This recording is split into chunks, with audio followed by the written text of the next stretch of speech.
Putojošs aluskauss un ķimeņu sieras, dziesmas un dejas pie ugunskura rada draugu vai kaimiņu pulkā.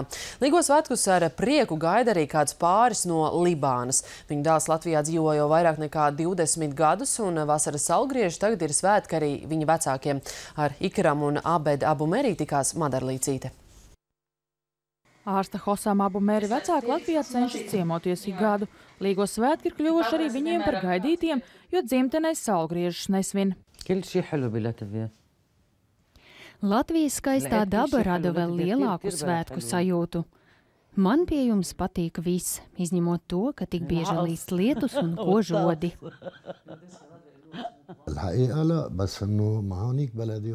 Vienreiz gadā 2 līdz 3 mēnešus cenšamies pavadīt Latvijā.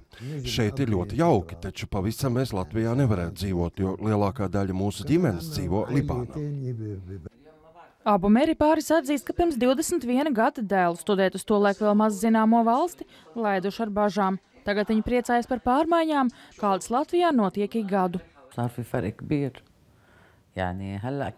Katru reizi, kad mēs šeit ierodamies, ir noticis kaut kas jauns.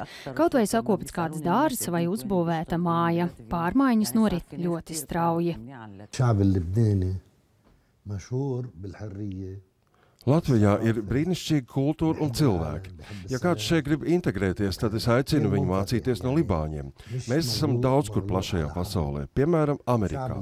Ir daudz libāņu izcelsmes politiķu un uzņēmēju. Taču pats galvenais, ja gribi dzīvot kādā valstī, tev jāzina tās valoda, kultūra un vēsture.